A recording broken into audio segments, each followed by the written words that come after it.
Hello everyone, welcome back to my YouTube channel achieve English. I hope you guys are good. So friends, हमारी important class होने वाली है CDP की, जिसमें हम एज इट इज़ वो क्वेश्चन डिस्कस करने वाले हैं जो आप लोगों को एग्जाम में पूछे जाने वाले हैं।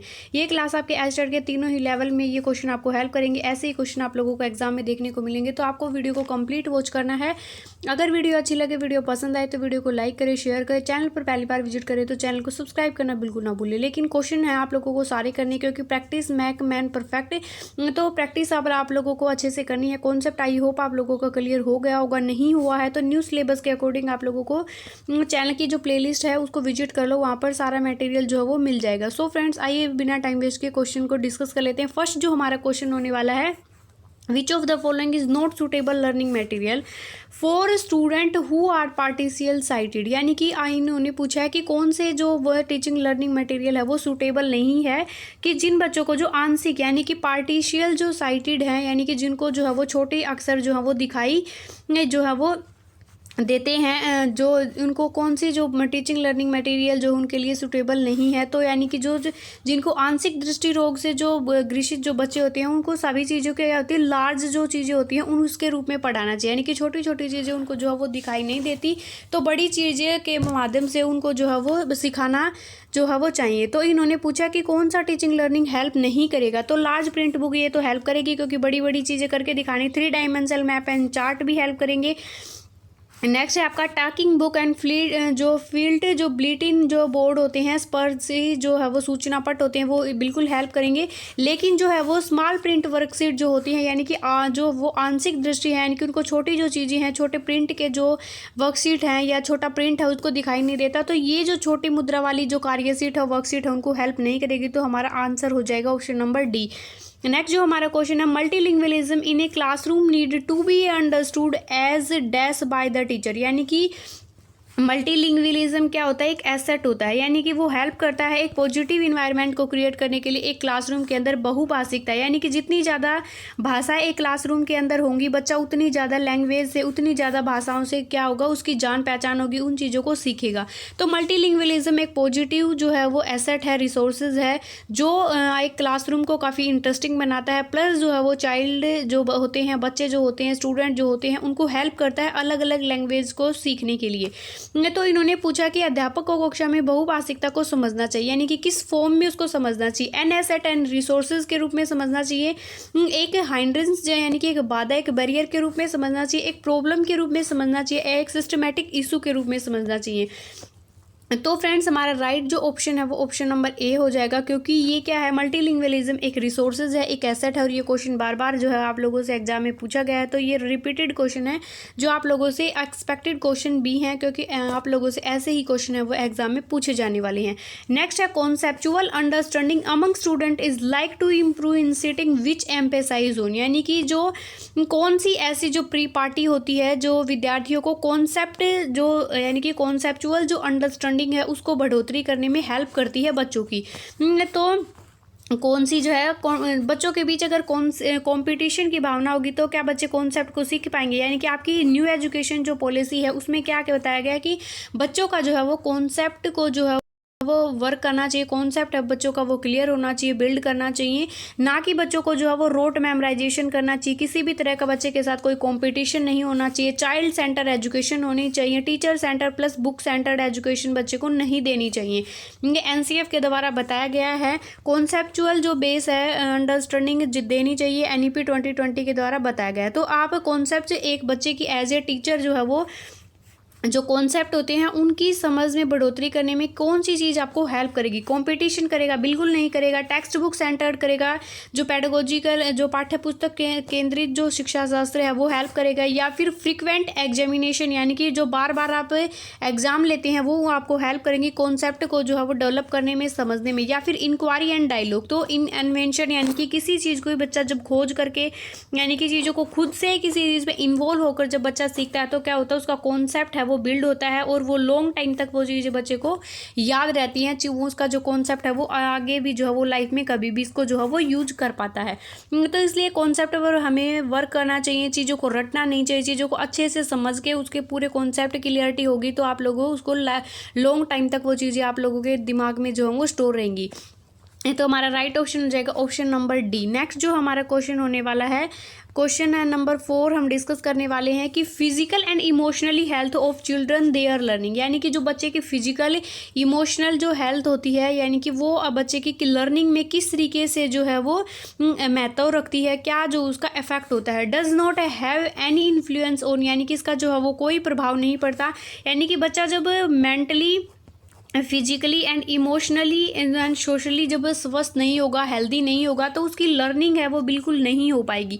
यानी कि एक बच्चा है वो उसकी जो है फिजिकली उसमें कुछ जो है वो डिसेबिलिटीज़ हैं या फिर इमोशनली वो बच्चा अनस्टेबल है, तो वो चीज़ों को अच्छे तरीके से नहीं समझ पाएगा। अब एज़ कंपेरिजन एक जो है वो सामान्य बच्चा है उसके कंपेयर में, तो क्या होगा, तो ये does not have any influence, कोई प्रभाव नहीं पड़ता, या फिर प्ले एन इम्पोर्टेंट रोल, यानी कि हेल्थ का और इमोशनली जो स्टेज होती है उसका काफ़ी इंपॉर्टेंट रोल होता है, या फिर इज़ नॉट रिलेटेड टू, यानी कि इनका आपस में कोई संबंध नहीं होता। हैज़ एन सिग्निफिकेशन रोल, यानी कि इसका जो जीरो है या भूमिका रहती है, तो हमारा राइट ऑप्शन हो जाएगा फ्रेंड्स ऑप्शन नंबर बी, क्योंकि इसका जो फिजिकली इमोशनली यानी कि शिक्षा का एजुकेशन का जो मोटिव है वो क्या है, बच्चे का ऑल राउंडर डेवलपमेंट करना।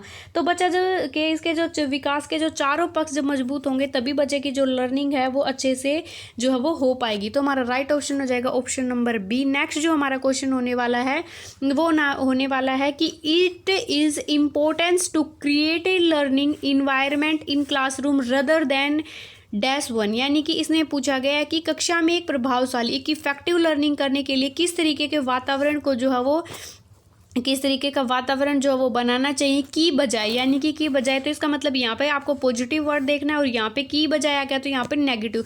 आप लोगों को करना क्या है फ्रेंड्स, पेडागोजी में जो आप लोगों का न्यू सिलेबस है उसमें आप लोगों को क्वेश्चन काफ़ी ईजी होंगे, लेकिन जो है वो क्या होगा, आप लोगों से घुमा फिरा के नहीं वाले क्वेश्चन है, इस तरीके के क्वेश्चन है वो ज़्यादा पूछे जाएंगे। तो आप लोगों को इस बात का जो है वो ध्यान रखना है, क्वेश्चन को अच्छे से पढ़ना है और उसके बाद ही आप लोगों को क्या करना है, आंसर आप लोगों को करना है, क्योंकि नहीं वाले क्वेश्चन अगर आप लोग अच्छे से नहीं पढ़ेंगे तो आते हुए क्वेश्चन भी आप लोगों के जो है वो गलत होने के चांसेस हैं वो हो जाएंगे। तो आप लोगों को बिल्कुल भी जो है वो नहीं करनी है जल्दबाजी, अच्छे से अपना आंसर जो है उसको कंप्लीट करना है, पढ़ना है और उसके बाद जो है वो आंसर करना है। तो हमारा राइट जो ऑप्शन हो जाएगा इसके अंदर, यानी कि एक आपको कोलिब्रेटिव प्लस कॉम्पिटिटिव इन्वायरमेंट जो है उसको क्रिएट करना चाहिए, या फिर कॉम्पिटिटिव यानी कि प्रतिस्पर्धा, तो किसी इन्वायरमेंट की जो है वो इफेक्टिव हो ही नहीं सकता, फियरलेस भी नहीं हो सकता। तो आपको पहले में पॉजिटिव देखना है, यहाँ पे कंपटीशन है, तीनों जो है वो एलिमिनेट करके हमने नेगलेक्ट कर दिए, हटा दिए और हमारा राइट ऑप्शन ऑटोमेटिक निकल के आ गया ऑप्शन नंबर ए।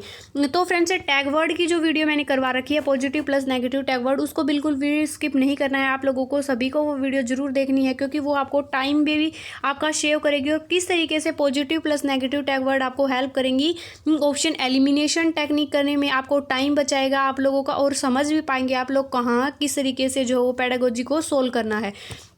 तो उस वीडियो को जरूर से जरूर देखना है। नेक्स्ट जो हमारा क्वेश्चन होने वाला है, a teacher should the social culture religious linguistic diversity in their classroom to facility meaningful learning, यानी कि एक कक्षा का जो अर्थपूर्ण मीनिंगफुल लर्निंग को सुसाध्य बनाने के लिए एक एज ए टीचर जो है वो कक्षा में जो सोशली इमोशन जो आपका कल्चरली रिलीजियस और जो है वो लिंग्विस्टिक डाइवर्सिटी को क्या करना चाहिए, टाल देना चाहिए, यानी कि उनको हटा देना चाहिए, डिसमिस कर देना चाहिए, इग्नोर कर देना चाहिए, अंडरस्टैंड करना चाहिए या फिर नेगलेक्ट कर देना चाहिए। तो कक्षा में क्या होती है, डाइवर्सिटी जो आप लोगों से पाई जाती है, अलग अलग जो है वो जेंडर के आधार पर, कास्ट के आधार पर, लैंग्वेज के आधार पर जो है वो अलग अलग कल्चर के रोग जो है वहाँ पर मिलते हैं। तो क्लासरूम क्या होती है, एक मल्टी जो है वो डाइवर्सिटी आप लोगों को वहाँ पर देखने को मिलती है। तो टीचर को उसको समझना चाहिए और उसको जो है वो एक अच्छा इन्वायरमेंट उपलब्ध करना चाहिए, एक पॉजिटिव वे में उसको लेना चाहिए। नेक्स्ट है learning is a dash and dash process, यानी कि लर्निंग जो है वो क्या है, लर्निंग क्या है, एक सीखना है, व्यवहार में जो हमारा वांछित जो परिवर्तन होता है वो किसकी वजह से होता है, लर्निंग की वजह से जो है वो होता है। तो लर्निंग क्या है, एक जो है सिंपल है, यानी कि सरल है, कोई भी लर्निंग कर सकता है, बिल्कुल भी नहीं है लीनियर है, यानी कि हमेशा एक लेवल के अंदर चलती है। तो ये भी जो हट गया, ये एक लेवल में कभी नहीं चलती, कभी ऊपर कभी नीचे, कभी कम कभी ज़्यादा। आप लोग जो है वो पढ़ते हैं तो क्या जो है वो पूरा महीना एक जैसे पढ़ते हैं, तो यानी कि लीनियर नहीं है अधिगम प्रोसेस, सिंपल नहीं है, इंडिविजुअल भी नहीं है, व्यक्तिगत नहीं है, सभी बच्चे जो है एक जैसा सीखते हैं, मेथड अलग अलग हो सकते हैं, लेकिन निष्क्रिय है, पैसिव है, कॉम्प्लेक्स। तो हमारा राइट ऑप्शन हो जाएगा कॉम्प्लेक्स है, जटिल है, यानी कि लर्निंग जो है वो एक जटिल प्रोसेस है, प्लस जो है वो एक्टिव प्रोसेस है, यानी कि जितना ज़्यादा हम लर्निंग के अंदर एक्टिव रहेंगे, प्रैक्टिस करेंगे, उतना ज़्यादा हमारी लर्निंग है वो बेस्ट होगी। नेक्स्ट जो हमारा क्वेश्चन है friends, in a classroom teacher adapt their pedagogy and various assessment to cater individual student, यानी कि एक जो कक्षा है उसमें एक अध्यापिका को जो है वो आकलन की जो विधियों को विद्यार्थियों को इंडिविजुअल जो ज़रूरतें होती हैं उनके अनुसार परिवर्तित करती है। तो कौन सा क्लासरूम है, कौन सा जो मेथड है वो एक जो है वो इंडिविजुअल जो बच्चे की ज़रूरतें होती हैं उनके अकॉर्डिंग जो है वो परिवर्तित किया जा सकता है। टीचर सेंटर, टीचर तो सेंटर्ड जब क्लासरूम को हमें बनाना ही नहीं है, नई बुक सेंटर बनाना है, तो ये दोनों हमारे हट गए टैग वर्ड की हेल्प से। बिहेवियरिस्ट का यहाँ पे कोई महत्व नहीं। तो प्रोग्रेसिव जो एजुकेशन जो इन्वायरमेंट होती है कक्षा का, वो क्या होता है, हर बच्चे की इंडिविजुअल जो ज़रूरत होती है उनके अकॉर्डिंग जो है वो पढ़ाया जाता है, समझाया जाता है। यानी कि सभी बच्चों को एक ही मेथड के द्वारा जो है वो नहीं पढ़ाया जाता, क्योंकि हर बच्चा जो है यूनिक होता है, उसको सीखने का जो लेवल है वो अलग होता है।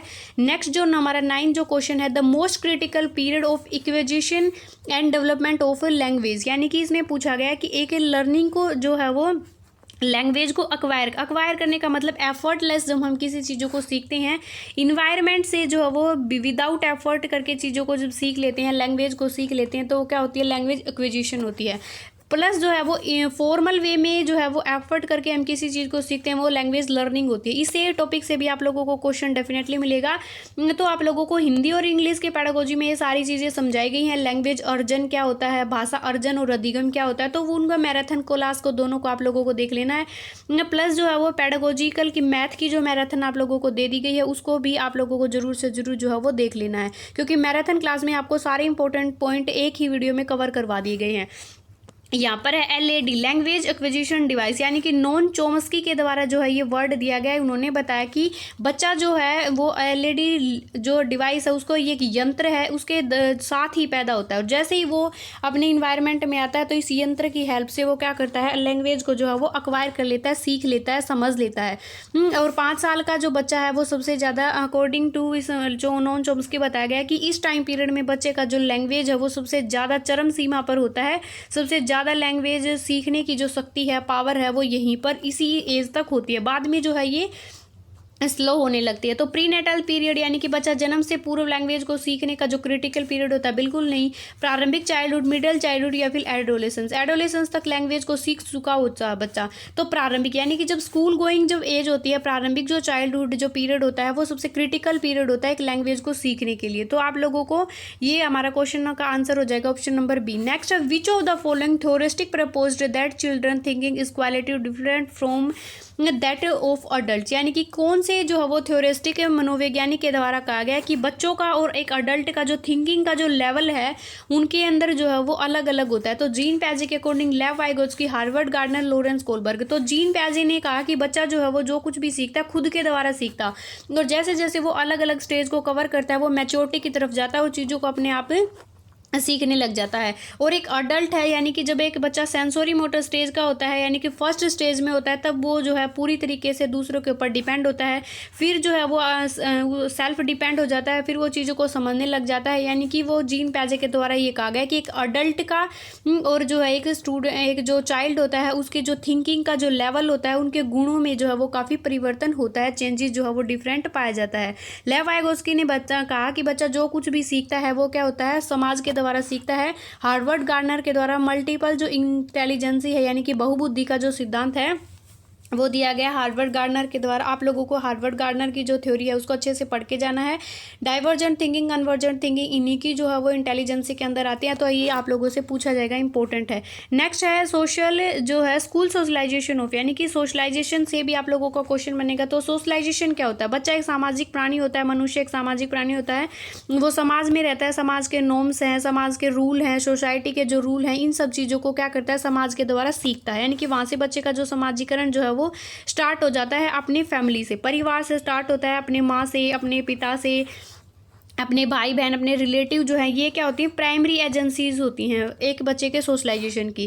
प्लस है जो विद्यालय है, हॉस्पिटल है, सोसाइटी है उसकी जो, प्लस जो है उसका जो विद्यालय हो गया आप लोगों का और जो है वो मीडिया है, ये क्या है बच्चे की सेकेंडरी एजेंसी के अंदर आती हैं। तो इसमें पूछा गया कि स्कूल है वो सोशलाइजेशन की क्या है, कौन सी एजेंसी है, कि कोई भूमिका नहीं होती इसके अंदर, सोशलाइजेशन की बहुत कम भूमिका होती है, या फिर जो है is a primary agency, is a secondary agency. तो द्वितीय जो एजेंसी है ये क्या होती है, मीडिया है, विद्यालय, ये क्या होती है, सोशलाइजेशन की सेकेंडरी एजेंसी के अंदर जो है ये मानी जाती है, समझी जाती है। नेक्स्ट क्वेश्चन हमारा, during classroom discussion a teacher often page for attention to boys than girls.